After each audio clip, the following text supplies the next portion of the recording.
And as it is, we'll bring you up to speed. All that will be happening, the preview, certainly from today, and then the main event starting from the early hours when we start new day till the time we have full coverage right at the forecourt of Parliament, and also that State of the Nation address in the chamber of the legislature of our republic, the Republic of Ghana, and then subsequently speak to those who matter, not only in academia, but also industry, as well as civil society, and then governance itself, both sides of the political divide, that is those in government and in opposition, and then get to delve deeply into the issues. And so the State of the Nation Address 2024 will be live right here on TV3. And, well, what a way for us to start with New Day. Great coverage it will be. So make sure you stick and stay. Get to the handles of TV3 Ghana. Let us know what you think about your State of the Nation. What do you think about the state of Ghana as you have lived through the last year?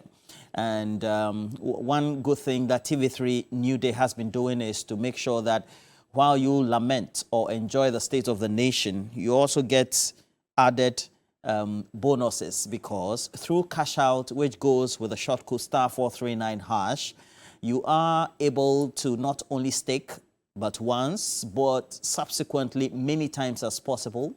You choose option 2 right on your screen, and with *439#, you get money credited into your mobile money account.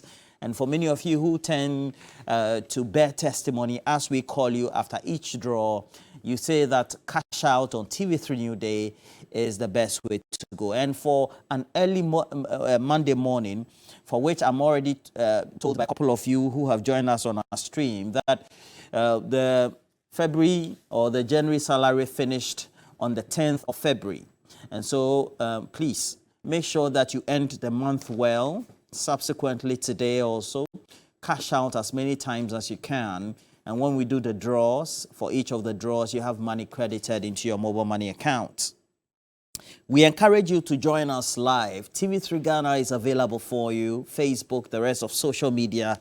I already can see a number of our key followers. And Nelson Yesuto Kofi Akotia, good morning. Thank you for joining us as well. Daniel Akpaliok, good morning.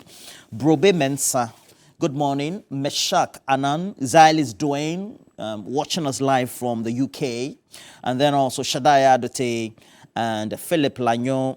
For many of you, we are blessed to have you as always. Please make sure you share. And Ni Jase Nani, I encourage you. Money, my regular friend, Imelda Nassar, Amama Gold, and then also Master Planner Kintampo and all of you. Today, we want to talk, have a preview of the State of the Nation address.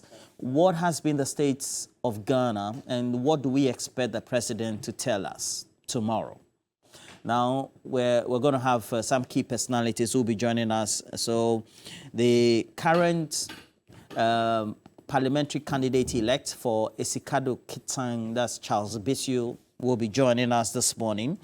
And then also legal practitioner Eduji Tamaklo is also here with us. Eduji, good morning to you. Good morning, and good morning to your cherished viewers. Yep.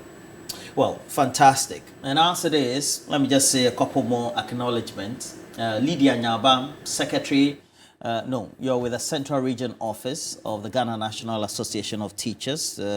You're a regular watcher of the show. We thank you. Solly Evans, Cheko. Good morning to you. John Kofi Asoda, good morning. Shraba Keofuri, Ibrahim Kadei, Apadai Major, Abubakar, Idi Akansiu, Money, Prince Henry Kofodria, and then all of you who have joined us. But let's give you a preview, not only from Labour, but also Dr. Sarkodie from the Economics Department, the University of Ghana, also making those predictions based on what their observations have been about the economy. First from Labour and subsequently Dr. Sarkodie. So high. How can you say that you have managed the economy in such a way that things have improved when people have no jobs? Prices of goods and things have gone up. Transportation has gone up. Fuel has gone up. The city is on a free fall. Where is the economic management? How successful is this? So he could come and say whatever he wants to say, but for us, the people who manage ourselves, because we feed families, we have dreams, and we won't be convinced if he says any other thing. In his last State of the Nation address, I expect him to say goodbye to us. Really? Oh, yes. I don't have too much hope and expectation in what the president is going to address the nation on. I don't. I mean, the situation is getting dire and dire by the day. Value of incomes are dwindling by the day. Prices of goods and services are skyrocketing by the day. We haven't gotten ourselves out of the economic quagmire that we pushed ourselves into. All is not well with us. So we are currently with the IMF, meaning we are currently at the intensive care unit, seeking for medication and for revival to come out. Look at the 2023 budget. We spoke extensively about the issues, how we can mobilize resources. The difficulty is this: we will sometimes say something A, then we'll go and be doing B. That has been our woes. Lack of discipline. And at the end of the day, like I've told you, anytime something goes wrong, workers will be asked to fasten their seatbelt or tighten their seatbelt. We do not expect anything extraordinary this year. The reason even being that the salary negotiations or increment for this year has already been negotiated and implemented. The 23% has been implemented in January. We are expecting additional 2% to be added in July. So technically speaking, they have done everything that they can do. In this worrying situation, I mean, the economic challenges that the whole economy in the world is they are facing, you want to secure the essential, the provision of the essential commodities like food, medicine, water, fuel. You don't want a situation where there's shortage of food, water, and people are queuing for fuel, etc., etc. You don't want that. So, and these things are already indicated in the budget, in the 2024 budget. The government will prioritize. In fact, they have allocated more resources to the agricultural sector. So they want to make sure that food is available and affordable. And then they move to water, then medicine and fuel. And they have also prioritized creative arts and then tourism. And they've added youth and sports. So these are the areas that they have already indicated in the 2024 budget, which I'm sure the president in his address at the SONA would, stress or place more emphasis on. So we have a number of you also saying that you are all glued to your seat to make sure that you also state your State of the Nation address. Riches Williams Kokoti, good one to you. You work with Alwex Ghana Limited, and then also the chairman for the Rates Group. You're based in Tema. Chairman Godwin Tamaklo alongside your wife Alice Tamaklo, and then also Chairman KD. For all of you, what's your State of the Nation address as regular viewers? Let us know what you think. And, well, Eduji, good morning. Good morning. What's your current state? You celebrated your birthday, though, yesterday. Happy birthday to you. Thank you. Yeah, Thank great. you. I wish you all the best. Thank you. Yeah. And I want to thank all my friends and well-wishers for the outpouring yesterday. I appreciate it. I won't take any of your love for granted. You see, that said, I think the insert that you've just played From organized labor, especially. provides the context in which this conversation must be looked like. And I recall, and I urge all Ghanaians to go and pick Nana Addo Dankwa Akufo-Addo decided to deliver what he called in those days the true state, or in fact he called it the real state of the country. That was after H. John Dramani Mahama had delivered the State of the Nation address in February 2016. Nana Addo Dankwa Akufo-Addo now decided to go and deliver what he called the real state of the nation address. In fact, I just want to show you the flyer. This is what the NPP has shown. Oh, okay. The February 20. So that will be was, after the president. Yeah, so after H. John Dramani Mahama had delivered the State of the Nation address, he, Akufo-Addo, then decided to go and organize his own State of the Nation address on 29 February 2016 at the College of Physicians and Surgeons. In fact, today, Akufo-Addo cannot read that State of the Nation address. What he called the real state. Today, he will not be proud to even read it. Unless, of course, he's shameless. Look, let the point be made clear. The state of Ghana today is that officially we have been declared bankrupt. Just because? For the whole of 2023, we have not been able to service our external debts. That was not the state of Ghana as at 29 February, when he, Akufo-Addo, delivered what he called the real state of the nation address. That's on one side. Today, the Ghana cedi is trading almost 13 Ghana cedi for $1. At the time Akufo-Addo delivered what he called the real state of the nation address, 29 February 2016, the Ghana cedi was trading for 3 cedis, 6 pesos. So the evidence is clear. As at the time Akufo-Addo delivered this, what you call the real state of the nation address, at that time, inflation was less than 16%. Under the watch of Akufo-Addo, the reckless driver, and his mate, Dr. Mahmoud Bawumia, okay, the cedi rose to 54%, the highest since possibly 1980s. At a point, the inflation rate in Ghana, right, was the second, possibly only 2 countries had higher inflation rates in the whole of Africa. In fact, south of the Sahara, Zimbabwe and Sudan. That is what Akufo-Addo has done to this economy.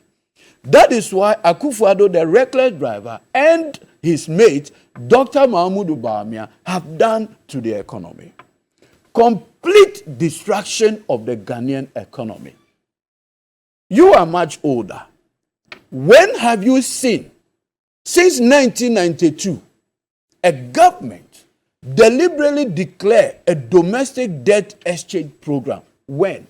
In fact, in the words of the retired Supreme Chief Justice, Her Ladyship Sophia Akufo, she makes the point that the domestic debt exchange program introduced by Akufo-Addo is like the thing that used to happen in military regime. That is the state of Ghana today. And you know what is even shocking? If you have a country that is not servicing its external debt, and at the time that it is not doing this, it is trading its domestic currency at 13, almost 13 Ghana cedis to $1. Can you imagine if we start servicing our debt?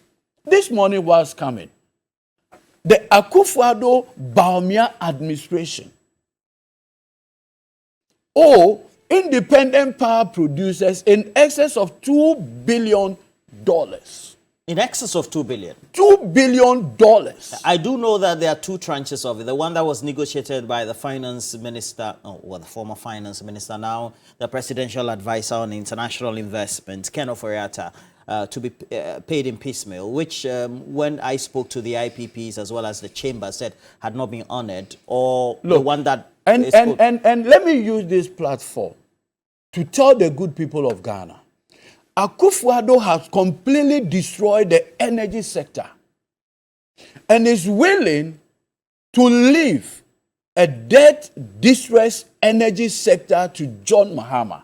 And the sole reason is that they are just standing on the touchline to start making noise about energy crisis. But you see, H.E. John Dramani Mahama has always demonstrated the capacity as a leader by doing two things: ability to be innovative, to demonstrate vision, and the ability to take responsibility. Well, somebody will ask you how so. Hold on. How do you draw that conclusion? There are two things that Dr. Mahamudu Bawumia is lacking as a leader, even on the face of it. His inability to take responsibility for anything. He only takes credit. Now, when you have someone who is parroting that he's a leader, but runs away from responsibility, such a person cannot be trusted. So if you look even at what he delivered at UPSA, all he did was to take credit for digitalization and run away from the mess that he, together with Akufo-Addo, have created in the economy. But that has been disputed by listen people, carefully. And he said that he was taking responsibility and then assignments from the president. See, his own boss, on the 8th of February 2018, delivered the State of the Nation address like he will be doing tomorrow, and espoused, extol the virtue, he claimed, of stellar leadership of Dr. Mahamudu Bawumia. In fact, Bawumia's own website, he puts there that he has been at the forefront of policy formulation and guiding its implementation. He cannot today run away, having together with the Akufo-Addo family destroy people's livelihood. Look at this. You have a situation where people have led their life and decided to buy government instruments, bonds, whatever, with the hope that on retirement, they'll be relying on those ones to buy their BP medications, among other things. What has Akufo-Addo and Bawumia done to their savings? They've squandered their savings. And when the time was due to pay back, they said, we don't have money. What do you mean by they've squandered that? Look, and I have always dared government spokespersons and hype men. In the space of 5 years, Akufo-Addo, Bawumia, through Ken Ofori-Atta, borrowed $11 billion on the Eurobond market alone. If you add the Franklin Templeton 2.25 billion to it, we are talking about $13 billion in the space of 5 years. In fact, they wanted to go and borrow more in 2020 only for us to be downgraded. Now, as a result of the downgrade, they never had the opportunity to go there. You know what their default position was?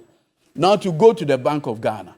So the Bank of Ghana became the Eurobond market for Akufo-Addo Bawumia. And that is why, if you look at Bawumia's statement at UPSA, he was applauding Bank of Ghana for breaching the Bank of Ghana Act. Because Bawumia knows, as a former governor, deputy governor, as a former central bank banker, he knew that what's the name? Addison, Elsiawaji, and Dr. Maswell had engaged in was blatant violation of the laws passed by Parliament of Ghana. But what did Bawumia do? He went applauding them for violating the law. How in God's name are you going to trust the destiny of this beautiful country in the mate of the reckless driver? The man says he's the mate to this reckless driver. How are you going to do that? We do know that constitutionally he's not a mate. He's a co-driver. So the two of them have driven the car called Ghana into the ditch. As we speak, Ken Ofori-Atta, with his new portfolio, are all over the place, begging our external creditors. When have you seen this before? So Akufo-Addo today should know that he cannot gaslight the people of this country. He cannot come and now blame Russia, Ukraine for the mess that he and Bawumia have caused generations. Do you know that the State of the Nation address today will show that as of 2016, a Ghanaian owed 3,700 Ghana cedis as your portion of our public debts. Today, you owe within 18,000 to 20,000. That is the State of the Nation address. And so the record should be made clear. And I want to maintain that we have gotten to the point where today, this morning, I listened to Association of Road Contractors. They say if you put the debt owed Cocoa Board to them, government's own debt, and some other get fund among other things, if you put all of them together, they are owed in excess of 15 billion Ghana cedis. That is the state of Ghana. But and you see, can you imagine the whole of 2023? And I want to make this point clear. The whole of 2023, Akufo-Addo Bawumia obtained over 1.8 billion Ghana cedis through National Health Insurance Levy. Do you know how much they gave to the authority? Zero.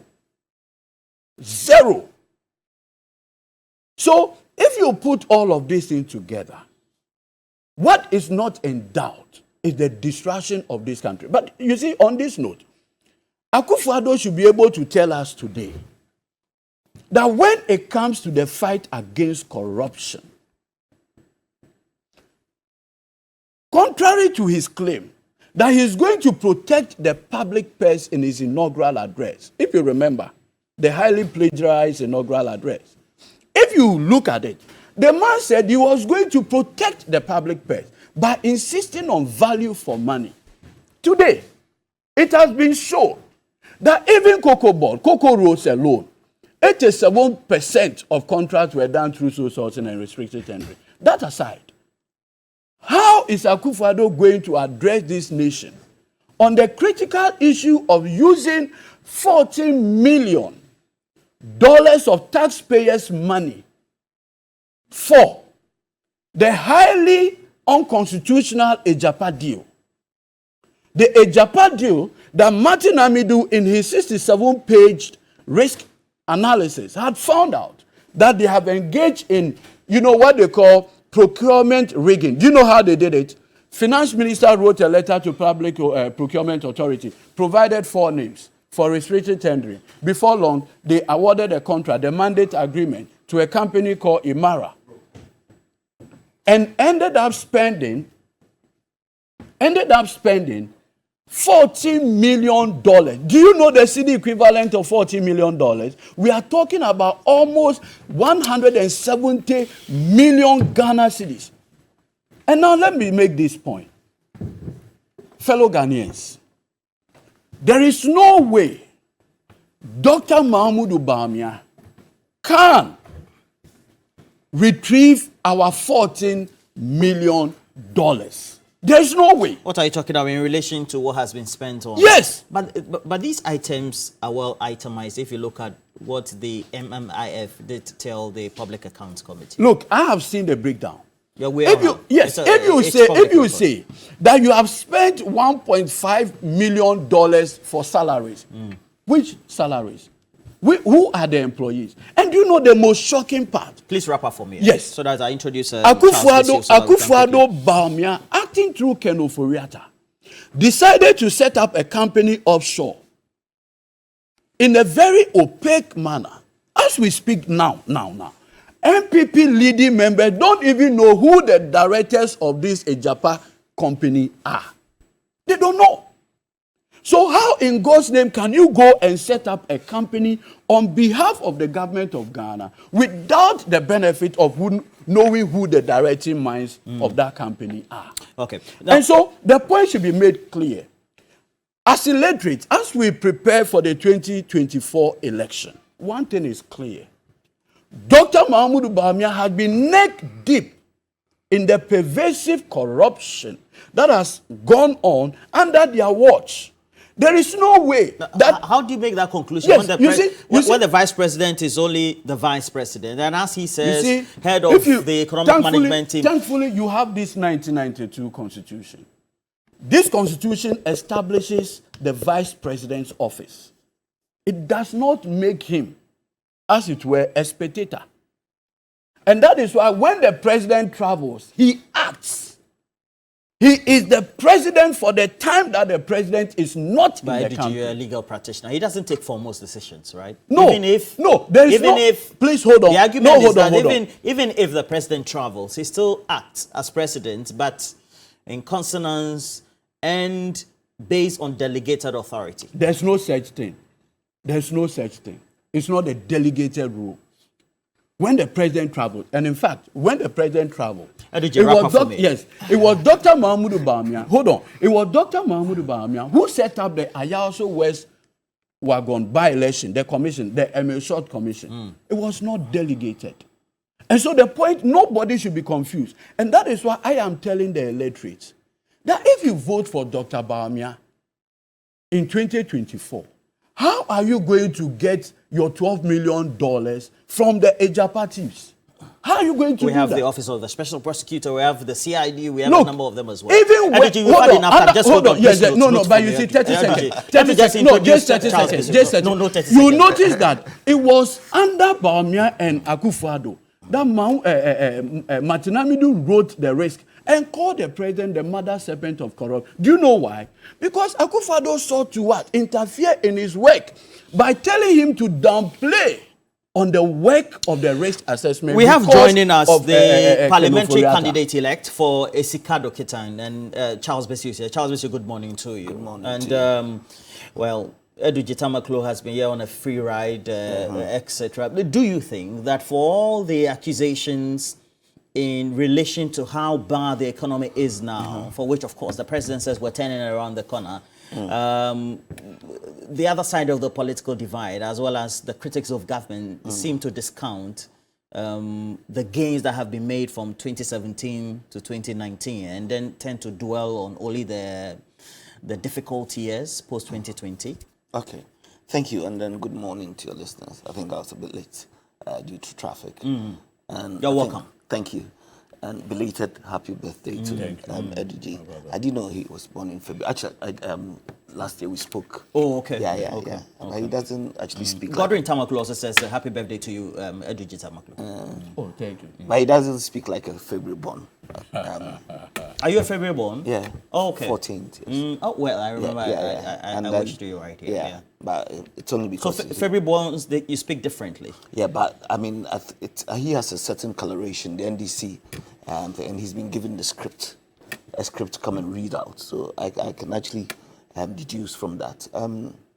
Now, you see, what I've actually listened to Eduji, and where Ghana is now, I believe that most the voting populace are discerning, and we've gotten to a point where technology has made it easier for us to verify things that are said.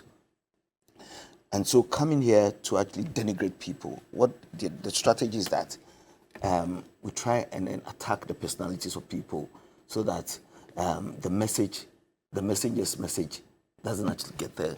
I think that's politics in the past. You see, for me, I would look at it from this point.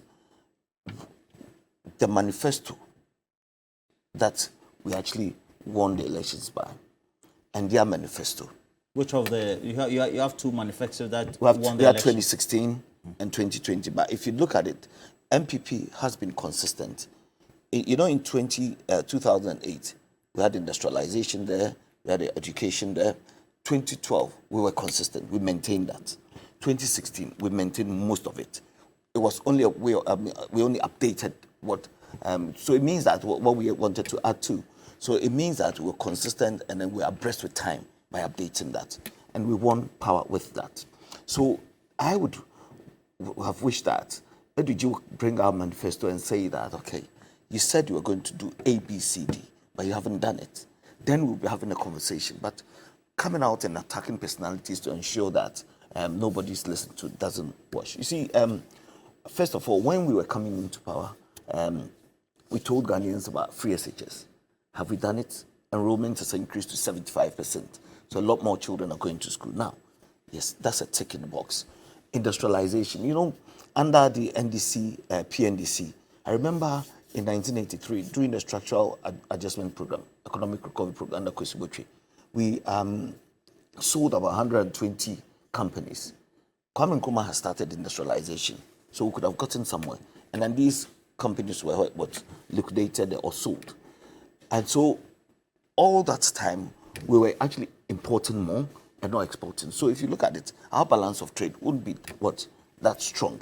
So the CD against the dollar, there was a disparity. And then coming President Kufuor, we started from somewhere where after we left power in 2008, we bequeathed to you an economy with oil because we managed the economy without oil. And let's see what happened between 2012 and 2016. There was doom for 3 years. So these are the things that we need to talk about, because if electricity wasn't even we couldn't even keep the lights up, it was going to affect industrialization, it was going to affect healthcare, it was going to affect everything. So if you've been handed over an economy with oil, you should have been able to pump gas or something like that, or electricity, and improve on the industrialization. Roland, we came to power in 2017, right? In 2017, we spoke about 1D, 1F. Okay, it starts from somewhere. When we came to power and we said we're going to have one district, one factory in each district, you see, I said that in the first 4 years, if we're able to have 50 in the country, then we'd have been successful, because we hadn't had it in the country before. So it's a starter. Now we have over 100. Some from green areas. Green areas meaning that new industries being set up. And then brown areas, existing ones that are benefiting from what the interventions that the government brought in. So the country is going somewhere. So I would have wished that we put it together and say, this is what we did in our first 4 years, and this is what we've done. Yes, he's talking about corruption. Yes, there was corruption in the government too. There was some in our government. I'm not going to say here and say, okay, we haven't actually done anything to forestall that. But if you look at it, the Office of the Special Prosecutor has been set up. We have YOCO and all that. There are agencies. That's how the state runs. You understand? There are agencies that have to delve into these matters and then find people guilty. And then you can actually use that as a yardstick to measure a government. But you haven't done that. You are actually looking at the personalities of the people. Yes, Akufo-Addo has come in. He's done his bit with the manifesto. I believe that the manifesto that we had 2016 and 2020, we've achieved over 50% of it.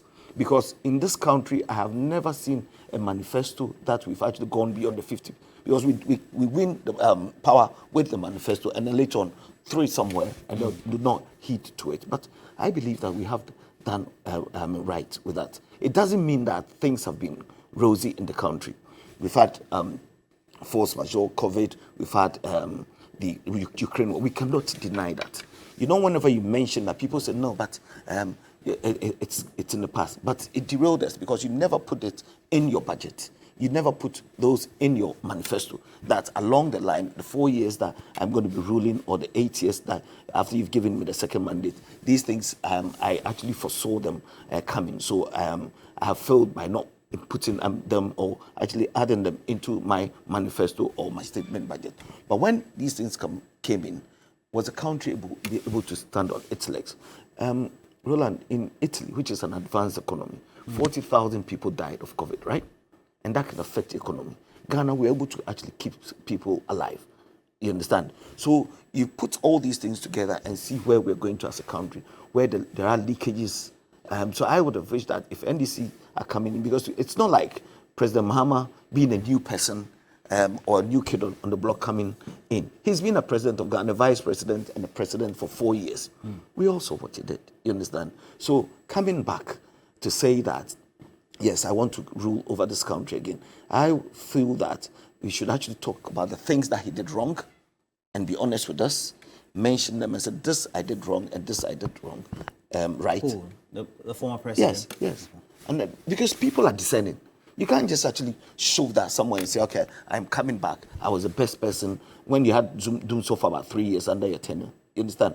You should explain why you had these problems, what you did wrong and all that. And then people would say that, okay, now, previously we believed you. At a point we did not believe you. Now we're trying to restore your credibility. Therefore, we're going to vote for you.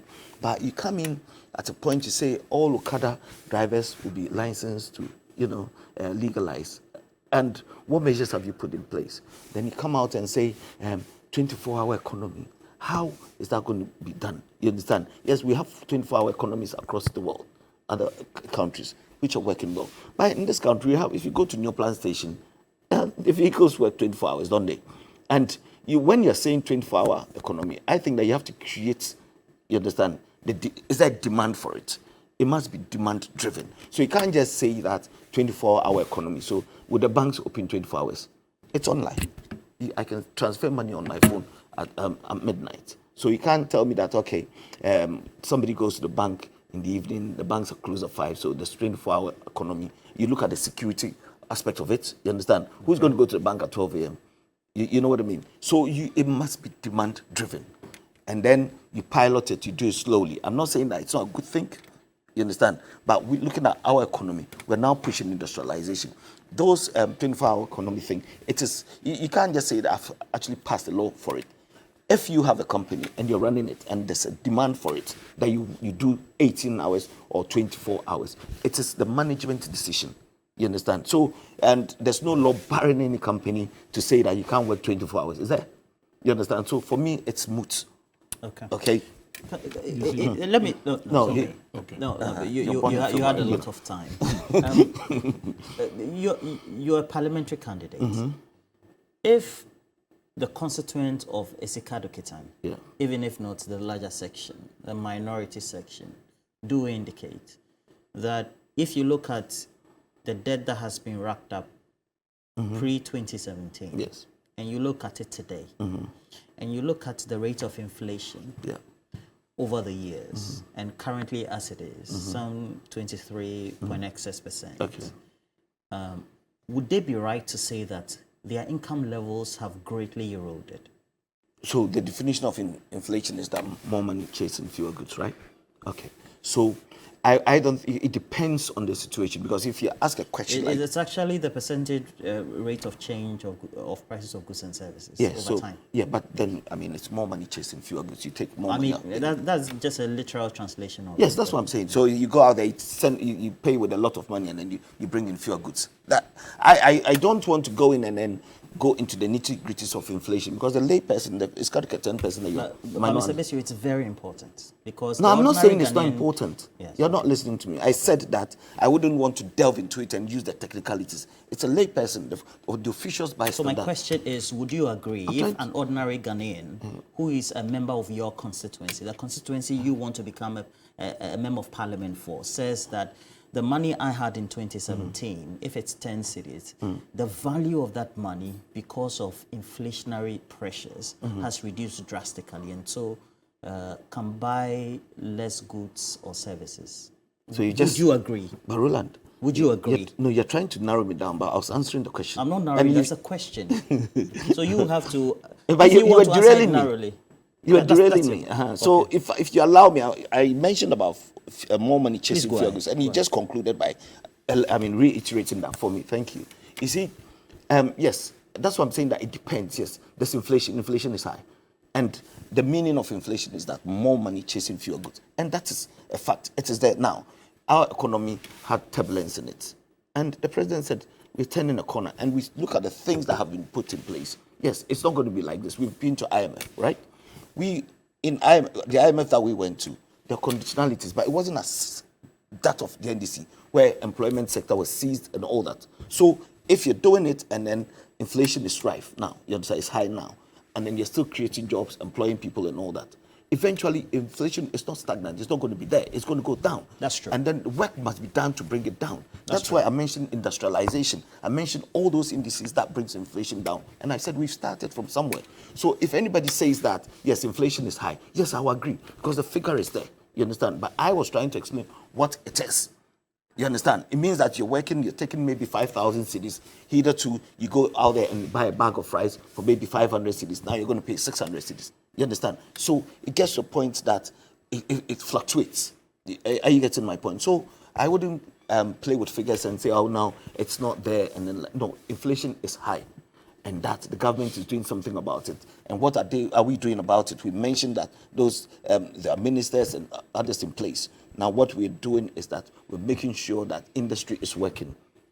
We're doing import substitution and all that, aren't we? importation of rice, we're helping the local market to grow and all that, so that eventually we'll be creating our own goods to export as well. And it's happening. Like I said, you know, the 24-hour economy thing, there are companies in the Western region, Triford and all that, who work 24 hours. They are exporting. You understand? There's a free zones in Iskadiketan, which is working. So all these companies, I'm saying that the companies, it's a board decision, it's a corporate decision. It is not a political decision, because there's no law barring anybody not to work 24 hours. So to answer your question, yes, inflation is high. The government is doing something about it. What actually triggered the inflation? Yes, we've had problems before. Now we have the IMF bailout. You understand? All these things we work towards actually bringing them down. At the end of the day, he's saying that the economy is turning the corner, right? Yeah. So you see, it is either he was or he has been poorly briefed. Because you see, if you are What do you mean by this? yes, you see, if you are talking about leadership, and I want to believe that he, Charles here, would want to leave a better legacy for his children. Please, let's not go personal. No, it's not personal. No, he's not going personal. He's No, trying I'm saying that he would want to leave a better he's just legacy preaching for what his he's children. been briefed on, Okay. how he has to go on. Before John Mahama left office, as a visionary transformational leader, he led this economy with a sinking fund, $250 million. He led this economy with a stabilization fund, $274 million. He led this economy with the Ghana Infrastructure Investment Fund, another $250 million. The Heritage Fund, the Ghana Exim Bank, ESLA. Do you know that ESLA is almost giving this incompetent, corrupt administration over 30 billion Ghana cedis, but for the vision of John Dramani Mahama? By the time John Mahama left, he left this incompetent administration with its economic management team, chaired by Dr. Mahmoud Ba, who today is running away from the reckless manner, the wasteful What do you mean by manner. running away? He says that he was just given duties and those responsibilities thereof. Go to Bamia 2024, the webpage. It's there. I was at the forefront. What is the meaning of that? And the point should be made clear. Do you know that when John Mahama went into the IMF program, March 2014 to 2015, by the time he left office, the $937 million under the program, only $300 million came under him. $600 million came under Akufo-Addo. What's your point? The point is that John Dramani Mahama left this country in a more stable, robust manner before Akufo-Addo and Bawumia took over and decided to destroy it. Kwata. But what was the money used for? Today, what have they used the money for? Look, curiously, if you ask them, they'll tell you that, we use the money for free SHS. What has been the overall bill of free SHS? It's not even up to 20 billion. Tax revenue alone has given the Akufo-Addo Bawumia administration 413 billion. So, assuming you've even used 20 billion for free SHS, do you know how much is left? I'm not talking about borrowed funds. I'm not talking about Eurobond. Just tax revenue, 413. You are the most wasteful government that we have seen. In fact, I have seen a post by my brother, the Honorable Samuel Okujeto Ablakwa.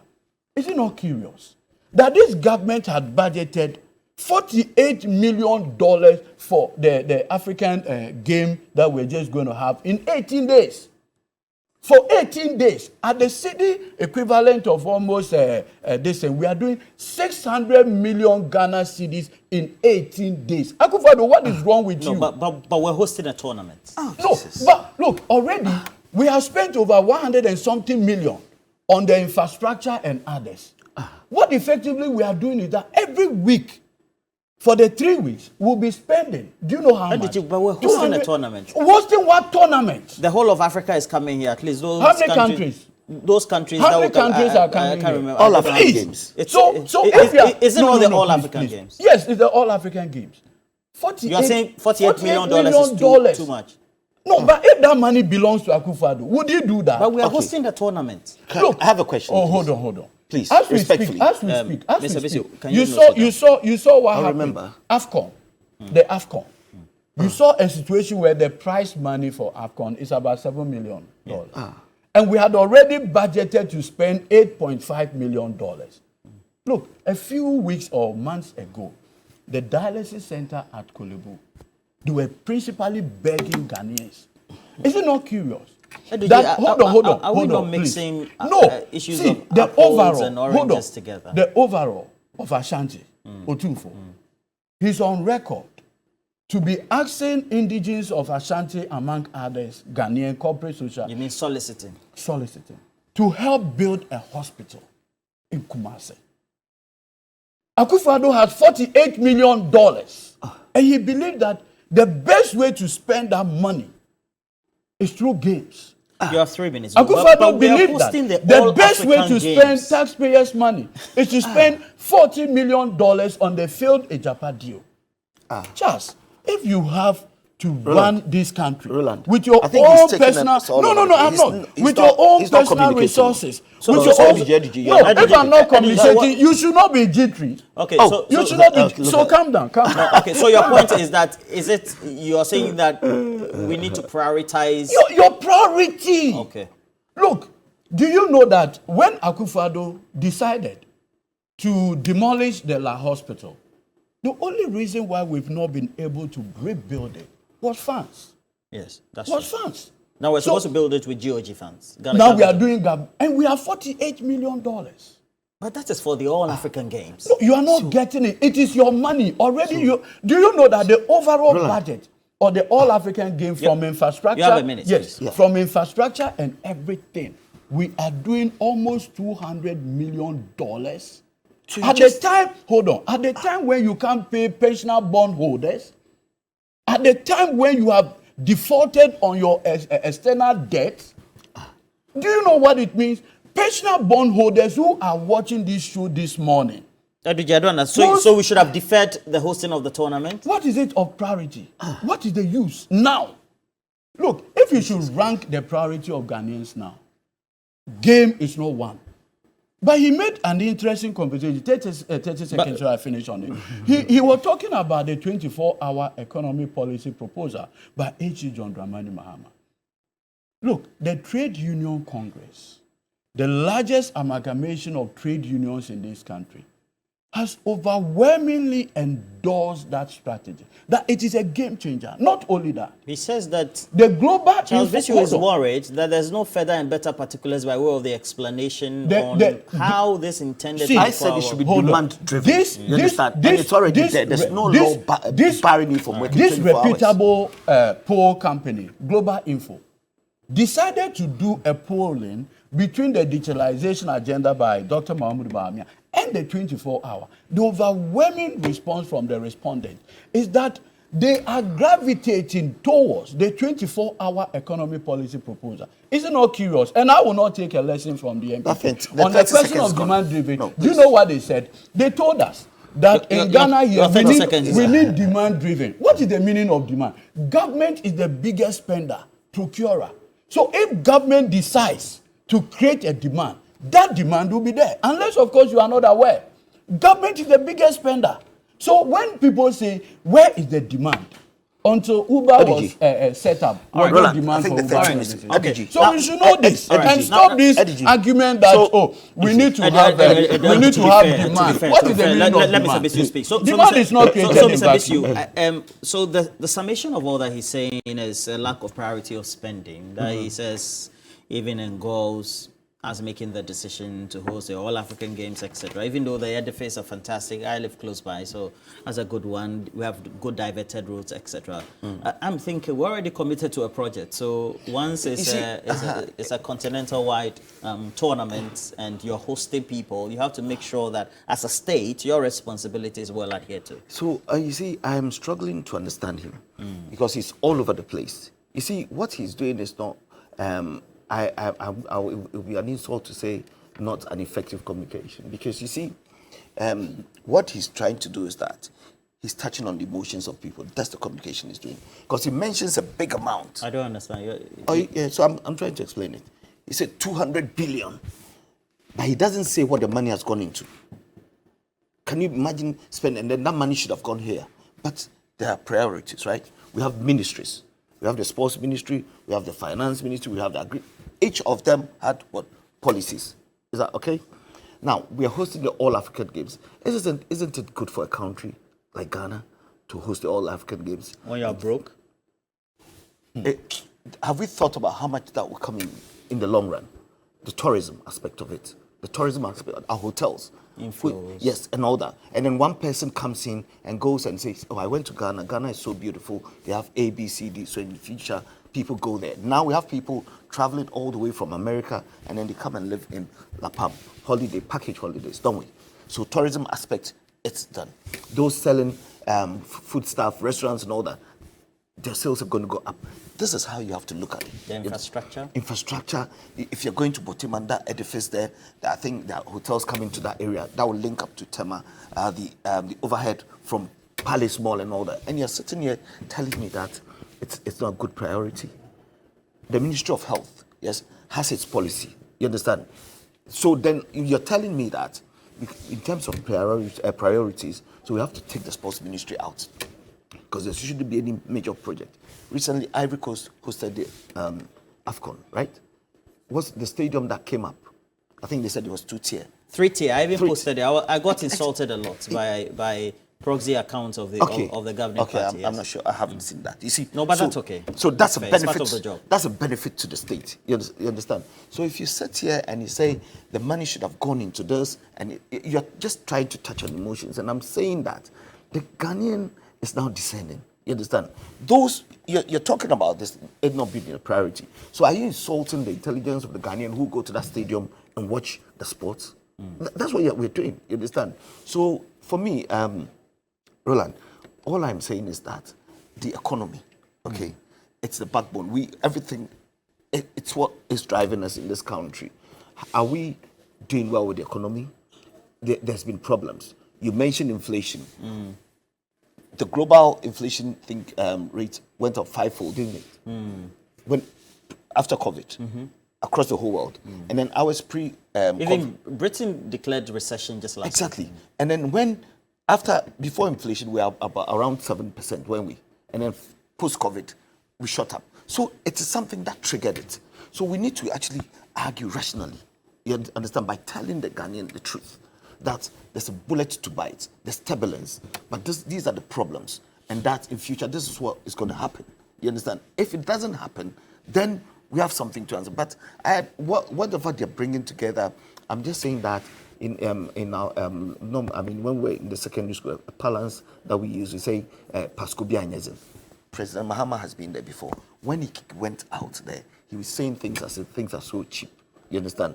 Things are easier, and we've seen how he performed when he was a vice president. We saw how he performed when he was the president of this country. What new is he bringing on board? That's what I'm looking for. And you have mentioned 24-hour economy. And I'm saying that there's no law barring any company that makes a corporate decision that we're going to run 24 hours, because it is demand driven. You understand? I mentioned a company like Triford and all that who are working 24 hours because they export. There are other companies and that is something that is done within the corporate organization, because you can't just say that it's a 24-hour economy, so I'm passing the law that you have to work 24 hours when you're running at a loss. He mentioned something that the government is the big spender in the economy. So, I'm struggling to find a link between that and the 24-hour economy. So are you saying that the civil service will be working 24 hours? Is that what we're saying? You understand? If we're saying that the government is the big spender, yes, the big spender, but we've also said that the private sector is the engine of growth. You understand? And therefore, industrialization, all these companies are being pushed. These are individual companies that would actually lift the economy. So if the government is the big spender, then you're talking about infrastructure, where the government has spent money there. Infrastructure would actually lead to industrialization. There's a link. Digitalization, government has spent money on it. These companies will use the platform to transact business. You understand? So these are the things that we need to itemize. And I'm happy you mentioned that most of the things that we've spent money on have been itemized. What I think he should do is we go to Parliament, the various agencies that did that, we look at it and say, is in the money that you spend, that 200 billion that he's actually opening his eyes and actually making it look so humongous, he should come out and say that, okay, this phone was 100 million, you bought it for 150. Why is it so? Then we do that. So basically, Okay, I have this post from one chairman of my Chairman Prosper, and he says that the problem is not about spending. It's about making the decision to spend when you are in a good economic situation. And so he asked the question, the people and the visitors coming for the games, can we get the amount invested back? Then he adds, if Mr. Bisio's company or household was in debt, would he decide to sponsor a trip to Dubai for his family when it is not a priority and he has to pay his debt? Does that not relate to spending wisely? Where's the link to? If I'm in debt, then it means that I cannot travel. You understand? If you are in debt, would you say or tell all the countries who should be coming to your all African games? I had the question. I had the question. Would you rather suspend it or you go ahead? No. You see, when you narrow me down, it doesn't help, because the premise that he said. Yeah, in the one statement, he said that if my home is in debt, this is an individual's home, then it means that I cannot afford to buy an airfare to go and live in a hotel. So it's a wrong premise. This is a state. You understand? And the state is creditworthy. You understand? It's not. We are in a junk status. You don't know. How is that creditworthy? May I? For the first time, we borrowed 8% for Cocoa Let bonds. him make his See, point. that's a very rude interruption, you know. Very well. You see, so I'm saying that the country can go and borrow. You understand? We've actually given power to the executive to run the country. We have natural resources, and then you can actually latch on to that and say, okay, based on this, I'm doing this for infrastructure. You understand? So the country is different from an individual. Okay. You understand? And I'm saying that we have the Ministry of Youth and Sports. It had its policy. So we went and then we bid for it, and then we've got in the All African Games. You can suspend it, or Then it goes to another country. because you're broke. No, but have we looked at the benefits? So that's where the argument Does is. the benefit override the expenditure? That's what we need in to a broke situation. No, that is what we need to look at and say, okay, so we're going to say that we're broke, so we're not going to build roads. We're not going to have infrastructure. But that's simplifying the matter. Roads compared to... No. But you mentioned the stadium can be used. No, I love it. Yes, Fantastic. it can be used I'll for even show the concerts. pictures It can before be used for concerts. It can be used for other things. I'm not saying that is what it has to be What's used the for. current state of You understand? Accra Stadium? No, it's an Olympic stadium, isn't it? Yes. It has an indoor pool and all that. So other games can come up in future. So if you're looking at it and say that you're going to accrue all the money invested within a year, then you're not being fair to the nation. But in the long run, is it going to benefit us? And I liken that to infrastructure. When you build a road now, you do not get the benefits now. You understand? But then eventually other industries, people will go and live there. That will lift the economy of that particular vicinity. No, Ebichi, I mean, he hasn't Roland, assumed. No, you've that's given him another enough rude Let interruption. him, let him land. That's Let enough him rebuttal that land. you've Let given him him. land. I think Please wrap up for me too. He sees Roland, that you've making given so him much enough sense, so he has to time, derail me. you know. That's what he's doing. You see, so I am saying that if we bring in infrastructure to a certain area, you do not accrue the benefits within a day. You understand? In the long run, what is it going to do? The cost benefit analysis. And I'm saying that this stadium is going to help us in future. I'm not an expert in that area, but we have to look at how beneficial it would be. And I believe that the sports ministry has done that. If we are doing that, then we shouldn't even have the sports ministry. Because I'm saying that every ministry has its own policy. And that is the vision of the president. But that's where I have to come in, and I keep asking you, are you saying that because the sports ministry has an international obligation? I didn't say that. I said Well, that's what you're saying. You're saying that the sports ministry operates differently, and so he has his own line of programs, I never right? said that. I said each ministry has its policy. Okay. That's So the exactly policy what is I to said. host this one. No, I haven't said, because I do not know. I said each ministry has a mandate, let's put it that way, to actually promote sports. Yes. So that's the mandate of the sports ministry.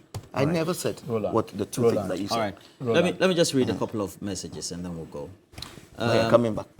So Charles Bisu, I put it to you that your argument is not sane, and that that's subjective. even Galamsey can be done 24 hours. That's Kwesi Mensah from the UK. And then Zach, good morning to you. Master Planner Junior Kintampo. The only way forward to develop Ghana is by voting for Dr. Bawumia to lead this country as president. If we make a mistake to vote for Bahama, then we're finished. Master Planner Junior. And then Sampi Yale says, Roland, what exactly, Roland, are you implying that the impact of COVID-19 is the same as what happened on Ghana? No, that's not what I was only stating a statement of fact that UK is in recession. But you add that UK is in recession for many reasons other than their Brexit decision is biting a serious part, which is true. And there's always an argument I've made here that we're not the top countries of the world. So the comparison cannot be as they are. Kojo Triddles says, permit me to use your medium to thank all those, okay, use happy birthday to Edu Gitamaklo. And then also we have more. So I have Kalio Man who says that do the MPP and their communicator also live in Ghana? In all sincerity, are they happy about the current state of Ghana? Good question, Kalio Man. Wow. And then also I have Eric Ashalibuche. I know the new Minister for Finance is a friend, so please tell him to sit in the office and fix the economy instead of touring the country. I guess he also needs to make sure that he familiarizes himself. Let me read one more. Blueprint writes from Isikado Ketan. That's your constituency, right? I read his posts very regularly. So there's no doubt that the good people of Isikado Ketan will vote massively to affirm Honorable Charles Bisiu come December as a member of Parliament, as a replacement. You know, and then the beautiful Dr. and then Hamid Kanyete Salifu. He's Roland, you know Good her. Morning to you. The beautiful Dr. Grace Ayensu. Is it the one you're facing? There's overwhelming decision in Isikado Ketan. That's not what that what they have seen, in the past 8 years is horrible. Okay. And that is why they are all gravitating towards Dr. Grace Ayensu. But that's nice even submission. You see, on the remember 24, Comical Ali. Hold on. On the 24-hour economy thing. So, but Charles Bisiu is going to face Dr. Grace Ayensu. No, she's coming to face me. Okay, so we MPP, you have the seat. Yeah, we have. It's not the one who is there that is going. All right.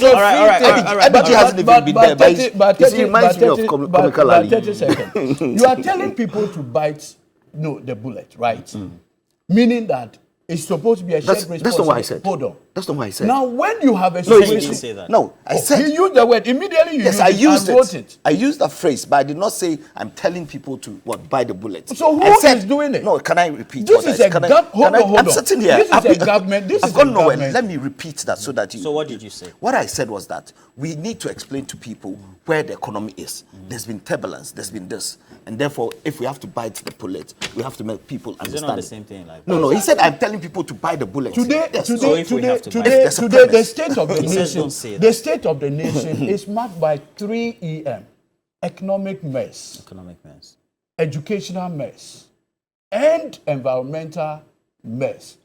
Obviously, you know how the environment had been completely destroyed. That's not enough. But on the 24-hour, let me just clarify this issue. He's saying that, but how is the civil service and public service going to be part of this conversation? Today, please, if you go to do your passport, if you go to do your passport now, okay, the harvesting of your biometrics is done from 8 a.m. to 5 p.m. Okay. And that is what has created a backlog. If you have a situation where Ghanaians are assured that even in the evening, the night, your biometrics can be harvested, do you know how it will propel economic growth? Not only that, so if you go to DVL... but online you can even in the advanced countries, please, the harvesting of your biometrics is not done now in the evening. It is not. So for instance, Roland, you can wait and close after 5 p.m. and go to the passport office to have your biometrics harvested. That is the kind of innovation. Look, when you go to your ports, after 5 p.m. they close. We are saying that there should be a capacity for them to work. And we are saying this thing cannot be done. Look, those who cannot do it, they should not stop those who want to do it. I'll correct and that is why Mahama is saying that with the Oh, benefit please, of power, let's have, with the benefit of power, he is going to ensure that the 24-hour policy does not become something that a company wants to just do. Edwin, that's But it. government to provide the enabling Unfortunately, I only have to environment give you for 60 that to seconds. be So, but he's done. still talking. Yes. And we thank God for this 60 seconds. innovative idea. Budget. Okay. Listen, you see, passport capturing your data. So you're expecting somebody to go to the passport office at 1 a.m. And there's digitalization. You can input all your data at night. You understand? In the comfort of your home. And then later go out there and capture it. You don't know what understand? we are talking So you are about. We are talking about what is happening even now. in He's the making- what advanced is world, happening now? in the advanced world, All of you have traveled to Yes, the UK. yes. He's also lived yes, there, so I know. in the advanced is world, happening where now? the passport are done expeditiously and all that, you have the premium and all that. So you're saying 24 hours is not possible? I haven't said that. No, what I are you said saying? it's demand driven, but he's giving an example of using passports and all that. And I'm saying that It's wrong. It's wrong because this technology, Okay. I can say There's one question I want to ask you, and Can I I think finish? and I think that you've made it clear that it has to be. They haven't understood me. It has to be built on certain fundamentals. And I'm it has saying to be that demand driven. there's technology Okay. that you can input your data in the comfort of your home and then go there and get Is it. it happening now? Oh, And please, then you can. These are the and then Let me Yeah, ask you one more question, please. One more question. We have what we call *439# and it's called cash out. So I encourage you to cash out before you move. You'll One be question, please. 24. Do you think that if somebody contests either a partisan election, maybe to become an MP and fails or something like that, or even assembly member or district level election, do you think that person should be still part of the civil service if you were occupying a position? What's your moral position on it? So what's the position of the law? Because I know that the civil, servants, they say it that you cannot do that. It says anonymity, permanence, and then what? There's three. So when you declare pres- publicly, that I do not know the law. Pertaining to that, and you know me, I will not speak to things that. But morally, if you're looking at it, the person declares it, then I would actually look at it from another point. Then you of view, shouldn't go because back to the office. I'll go back to the Civil Service Code of Ethics and say permanence, anonymity, and neutrality. I'll look at that and then advise also. what about you? No, I think the Supreme Court has clarified this matter in the case that Klokstad brought. If you do it overtly, then it becomes problematic relative to So if it's not the overt, then decision that's okay. of the Supreme Court. The Supreme Court had made it abundantly clear it should not. And that is why, again, we are saying that all Ghanaians should associate with the game changer 24-hour economy policy proposal. You brought the 24-hour. Where's the link to that? I'm so Kaba. excited Good morning about to the you. 24 Roland Walker. hour The pastries at your economy entrance policy. next time is those of us who are really hungry would eat. These politicians are so full, they are not eating at. Okay, Obrimpong Kaba. Wesley Gilpson says, please, let's go to support. No one goes to the passport office to enter his or her data. It's verification that is done there. Joseph Ashley says, imagine. Imelda Nassar also is there. Money. And then also Monica Kwaku says, unfortunately, Mr. Bisu has not been affected by the economy. None of his family members have died out of the condition of this economy. So he sits there and then laugh. I'm not sure he's laughing here. It's a 24-hour economy is a game changer, South Adams. And then also Tracy Spanks at Galamsey can also operate 24 hours under John Dramani Mahama. And then we have Kukwasa. He says, Dr. Bawumia also demonstrated his integrity and competence. He's not corrupt. All right. Charles Bisio, parliamentary candidate for Isikado Kitan, thank you for passing through this morning. And then also legal practitioner Eduji Tamaklo. Good morning to you. And belated happy birthday. Thank you. Yeah, you should have invited me to the party though, so that I would have enjoyed. There was no party. You didn't do a party. I thought. All right, so that'll be it. We have cash out. We have a bigger conversation coming up as well. State of the Nation address. We're doing a preview. And yesterday was the birthday of one of most intelligent, beautiful ladies.